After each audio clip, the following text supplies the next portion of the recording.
Qu'est-ce qui agace vraiment votre chien? Bien sûr, il y a le vétérinaire et le toilettage, mais qu'en est-il des gestes du quotidien? Voici 12 raisons pour lesquelles vous pourriez, sans le vouloir, donner à votre chien des raisons de vous en vouloir. Commençons par parler de la punition. C'est un sujet délicat, et c'est normal. En général, cela revient à imposer quelque chose que le chien déteste, comme lui crier dessus. Pas franchement agréable, n'est-ce pas? 1. Non. Bien sec peut attirer leur attention sur le moment. Mais à long terme, les études montrent que les chiens éduqués, avec des méthodes plus dures, sont souvent plus stressés, anxieux et moins sûrs d'eux. Une autre forme de punition consiste à leur retirer quelque chose qu'ils veulent, comme notre attention. Mais ce n'est pas l'idéal non plus. Pourquoi? Parce que si on leur montre seulement ce qu'ils ne doivent pas faire, ils se retrouvent perdus. Ok, je ne dois pas faire ça, mais alors quoi faire à la place? Alors, quelle est l'alternative? L'opposé de la punition, le renforcement. Cela revient à dire « Eh, ça, c'était bien, refais-le ».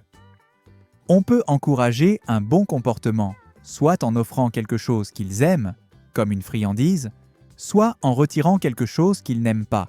Par exemple, enlever la muselière, une fois qu'ils ont appris à ne plus manger tout ce qu'ils trouvent dans la rue.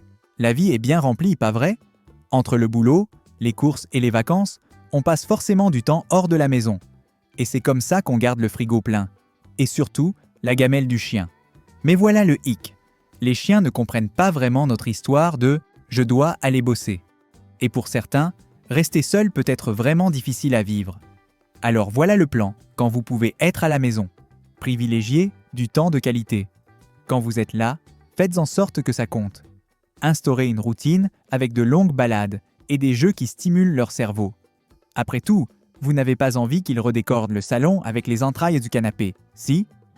Et quand vous devez vraiment sortir sans pouvoir emmener votre compagnon à poil, pourquoi ne pas lui organiser un petit rendez-vous canin? Mais attention, ce n'est pas tant où ils vont qu'avec qui ils se retrouvent.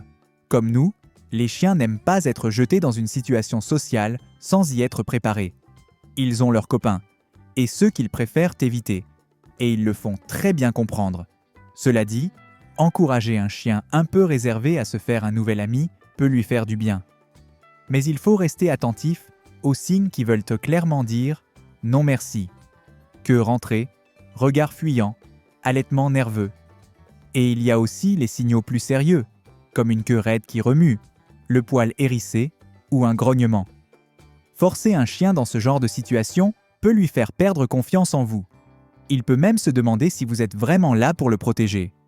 Alors, si la rencontre tourne mal, ne restez pas planté là, à tirer sur la laisse. Faites plutôt l'inverse. Placez-vous entre lui et l'autre chien.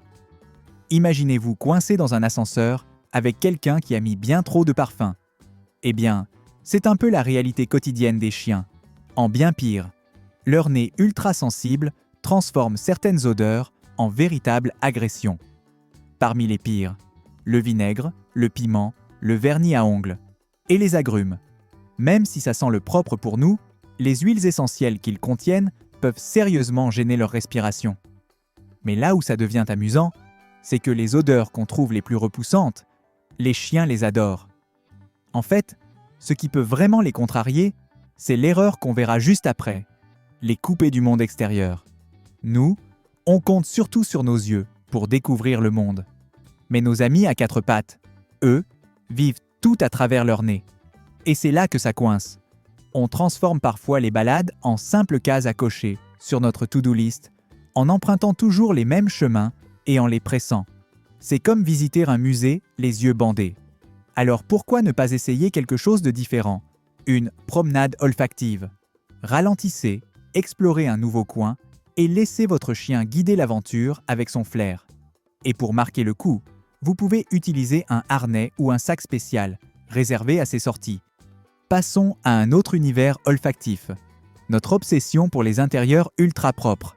Bien sûr, une maison propre, c'est une maison agréable. Mais les produits ménagers costauds, eux, ne sont pas vraiment les amis des chiens. Des études ont tiré la sonnette d'alarme.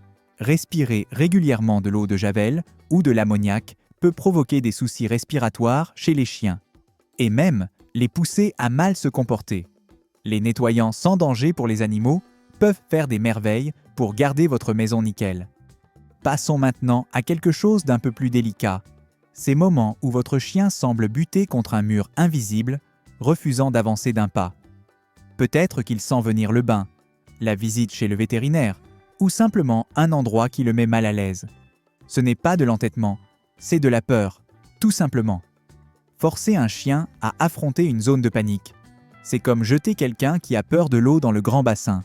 Ce n'est ni cool, ni efficace. Mieux vaut garder une distance confortable avec ce qui l'inquiète et récompenser chaque moment de calme avec une friandise. Petit à petit, rapprochez-vous doucement, en saluant chaque geste de courage. Si le vétérinaire est vu comme le grand méchant, essayez d'associer ce lieu à quelque chose de positif. Des visites tranquilles qui ne finissent pas en consultation, avec des friandises et des câlins. Et pour les chiens sensibles au bruit fort, la musique douce et des caches-oreilles pour chiens peuvent vraiment faire la différence. Vous vous êtes déjà surpris à discuter avec votre chien pendant qu'il vous regarde, la tête penchée, l'air complètement perdu?